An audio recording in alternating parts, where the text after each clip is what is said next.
इस मध्यांतर वीडियो के बाद पुनः शुरू होती है अपनी सफर यात्रा आगे के कवियों के साथ।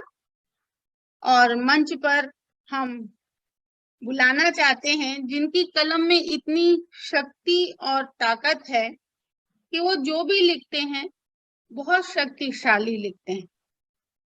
और वो कहते हैं, और जितने बार भी हमने सुना है, उनकी मधुर आवाज, उनके कलम की शक्ति, उससे हमेशा अंदर तक एक छाप छूट जाती है उनके शब्दों की। और वो है हमारे श्री आशीष शर्मा जी। और वो लिखते हैं कि बेबाक लिखूं निस्वार्थ लिखूं, बेबाक लिखूं निस्वार्थ लिखूं, जो सच में है वो बात लिखूं, बेखौफ लिखूं पुरजोर लिखूं, बेबाक कलम के साथ लिखूं, बेखौफ लिखूं पुरजोर लिखूं, बेबाक कलम के साथ लिखूं।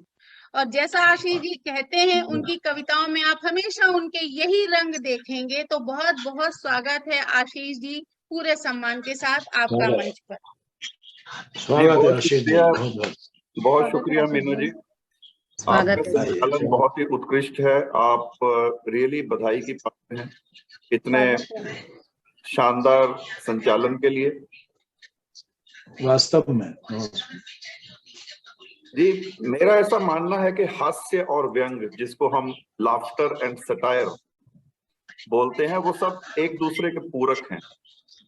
जैसे कि श्री कृष्ण शुक्ल जी, जो हमारे बहुत वरिष्ठ साहित्यकार हैं, हमारे साथ जुड़े, हमारा सौभाग्य है, उन्होंने भी कहा कि हास्य और व्यंग जो हैं, जो लाफ्टर और सटायर है, वो रोजमर्रा के जो हमारी ऑब्जर्वेशंस हैं, वर्तमान को लेके, पास्ट को लेके, और वर्तमान को देखते हुए फ्यूचर, जो आपका भविष्य में कैसे हालात होने वाले हैं, उन सभी के ताने बाने से ही लाफ्टर और सटायर निकलता है।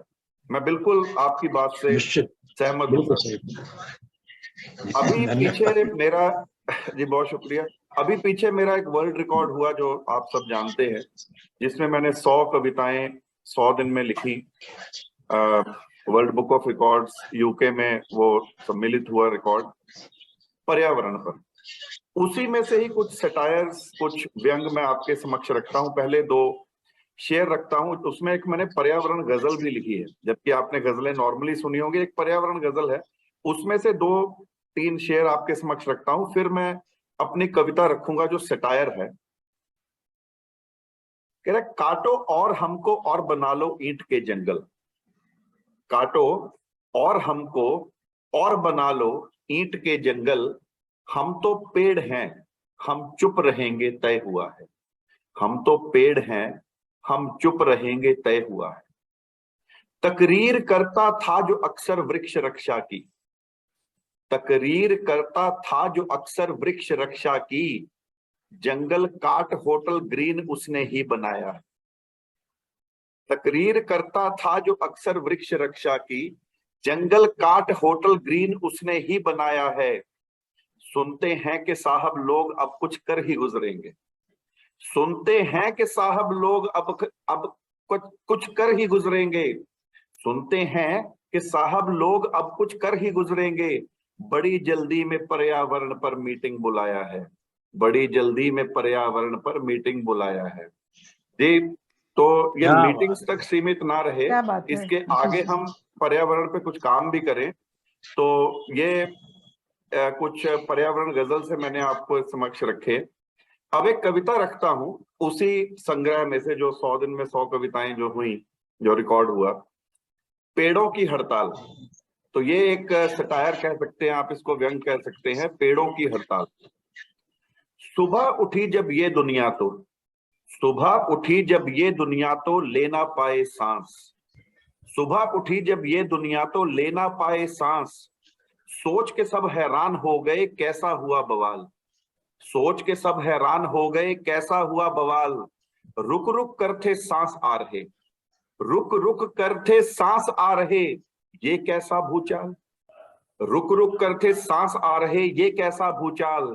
मंत्री जी के पास पहुंचे सब, मंत्री जी के पास पहुंचे सब, कर दो कोई कमाल, मंत्री जी भी समझ ना पाए क्या है ये जंजाल, मंत्री जी भी समझ न पाए क्या है ये जंजाल। पीए ने फिर कान में बोला, पीए ने फिर कान में बोला, अनहोनी सी बात है लगती। पीए ने फिर कान में बोला, अनहोनी सी बात है लगती, पर सच है श्रीमान, पहले कभी ना हुआ था ऐसा जैसा हुआ बवाल। पहले कभी ना हुआ था ऐसा जैसा हुआ बवाल। सांस नहीं अब ले पाएंगे, सांस नहीं अब ले पाएंगे, पेड़ों ने की हड़ताल। सांस अभी नहीं अब ले पाएंगे, पेड़ों ने की हड़ताल। भाई पेड़ कार्बन डाइऑक्साइड लेते हैं और ऑक्सीजन छोड़ते हैं, अगर वो कभी हड़ताल पे चले जाए तो क्या हश्र होगा। उसी की बात है कि सांस नहीं अब ले पाएंगे, पेड़ों ने की हड़ताल। बात सुनी जब पीए जी की, बात सुनी जब पीए की तो मंत्री हुए निढाल। बात सुनी जब पीए की तो मंत्री हुए निढाल। भागे सभी सिलेंडर लेने, भागे सभी सिलेंडर लेने, ऑक्सीजन की बढ़ी डिमांड। इतनी ऑक्सीजन कहां से लाएं, इतनी ऑक्सीजन कहां से लाएं, मंत्री जी परेशान। इतनी ऑक्सीजन कहां से लाएं, मंत्री जी परेशान। बोले पीए जाकर देखो, बोले पीए जाकर देखो, आखिर क्या है पेड़ों की डिमांड। बोले पीए जाकर देखो, आखिर क्या है पेड़ों की डिमांड। पेड़ों से फिर मीटिंग करने, पेड़ों से फिर मीटिंग करने पीए पहुंचे जंगल। पेड़ों से फिर मीटिंग करने पीए पहुंचे जंगल।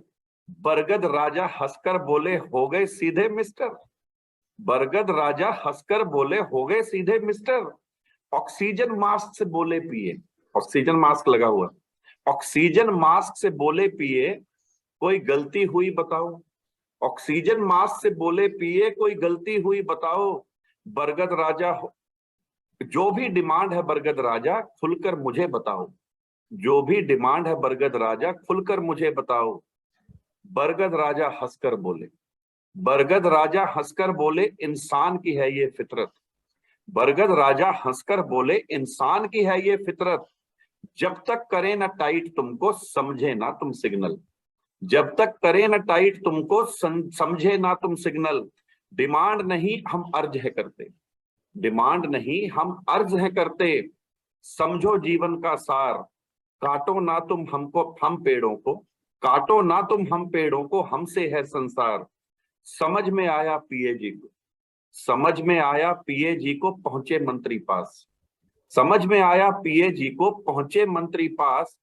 बात सुनी जब मंत्री जी ने, बात सुनी जब मंत्री जी ने, खुल गई उनकी आंख। पीए को बोले अभी निकालो तुम मेरा फरमान। पीए को बोले अभी निकालो तुम मेरा फरमान। पेड़ नहीं कटेगा, पेड़ नहीं अब कटेगा कोई, पेड़ नहीं अब कटेगा कोई, तभी चलेगी सांस। पेड़ नहीं अब कटेगा कोई, तभी चलेगी सांस। पेड़ों ने भी जिद फिर छोड़ी, पेड़ों ने भी जिद फिर छोड़ी, खत्म हुई हड़ताल। पेड़ों ने भी जिद फिर छोड़ी, खत्म हुई हड़ताल।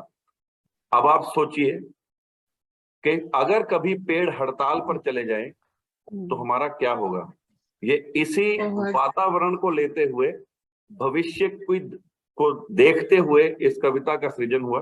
आशा करता हूं कि आपको पसंद आई होगी। बहुत सुंदर, बहुत अद्भुत, बहुत सुंदर। आपने जो बेहतरीन संदेश, आपने बिंदु, उसका जो बिंदु चुना है, बहुत मैंने इसलिए नहीं बंद करा कि पहले रचना फिर नहीं सुन पाऊंगा।